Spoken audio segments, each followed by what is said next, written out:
But speaking about staying the course, and that is a big but, one of the only few ways that I know of that you're going to stay the course and finally and actually realize the results that you're looking for is if you leverage what I call the carrot and the stick.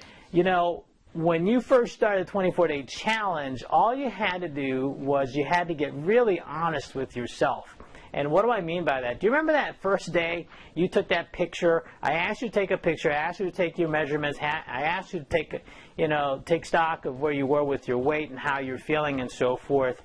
And if you take an honest look at that day one picture, and hopefully you took one without a shirt, and if you did have a shirt on, hopefully it wasn't a black one, or if you had pants on or whatever, hopefully they weren't black. And I think you guys know, and girls, you know what I'm talking about, because the colors always kind of make you smaller or bigger. No. The whole idea is here is that you take an honest assessment, take an honest stock of where you started on day one prior to your 24-day challenge.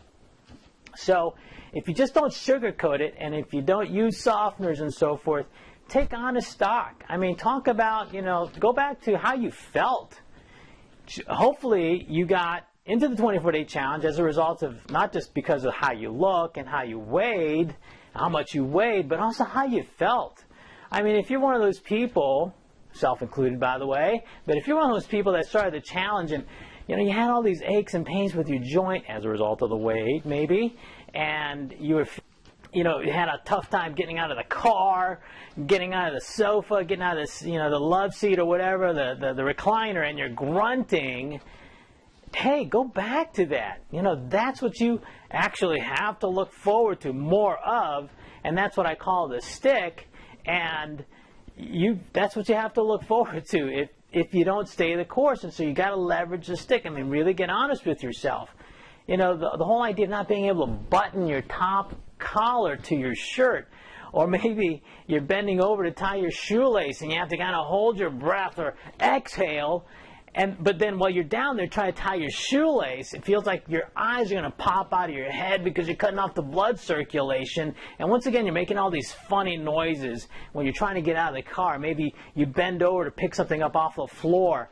Why am I using these descriptors? Because I'm using myself as an example. That's exactly where I was when I got involved with the 24-day challenge. I didn't realize it. I didn't realize how stuck I was in my actual condition. Because why? I was rationalizing. I was going, it ain't so bad. Well, yeah, compared to what? And compared to whom? So leverage that stick.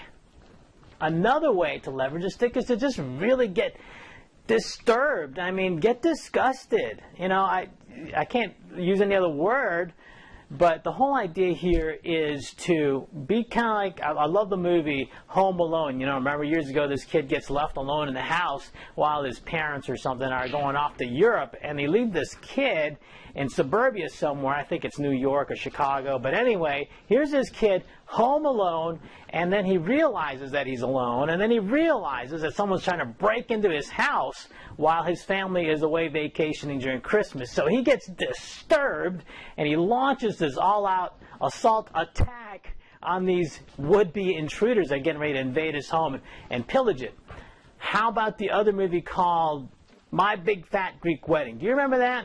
I didn't think it was going to be one of those movies that I really liked, but here's this bride-to-be, the day of her wedding. She wakes up, looks in the mirror, she's getting ready to get her, her wedding gown on and get all dolled up for her wedding, and she looks in the mirror, and here's this zit on her chin, and she gets really disturbed.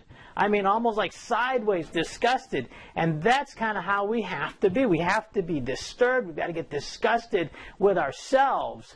All right, so what I want you to do over the next minute is I want you to hit the pause button. And I want you to write down 4 actionable steps that will help you get disturbed, help you get disgusted with your current physical condition, and just really go through that whole exercise. Because if you start to use softeners and if you start to sugarcoat it and you start to rationalize, well, it ain't so bad. Well, yeah, once again, compared to what? Okay, so hit the pause button, write down 4 actionable steps in terms of what's really going to help you go sideways with the way you currently are and how you're feeling and how you look physically. All right, we're back. So let's talk a little bit about the carrot, okay? And the carrot, once again, is the reward, or whatever it is going to cause you to play at a higher level. What do I mean by that?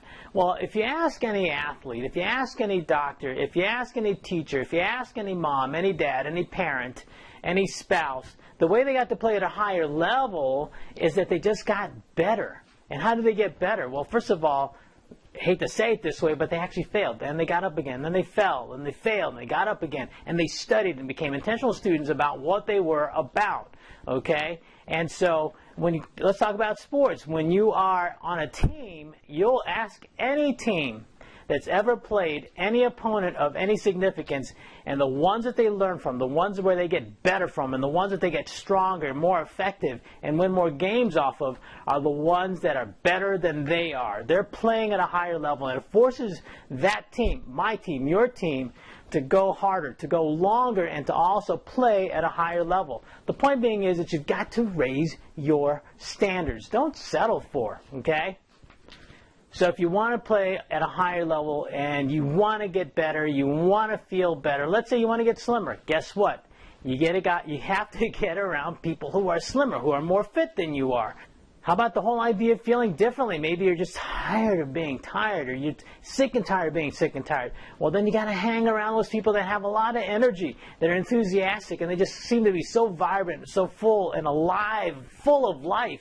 Get around those people. And it's never too late. If you're watching this video, you're at a place where you're going, gosh, I want to finish strong, and I want to be consistent. I want to be, I want to do this thing correctly, and I want to remain coachable. Well, if you're watching this video, it is not too late, and I just want you to know that you can finish strong wherever you're at, no matter what phase of the 24-day challenge you are. Just hit the pause button, hit 30, take 30 seconds to just kind of quickly write down, where do I need to play higher on my 24-day challenge?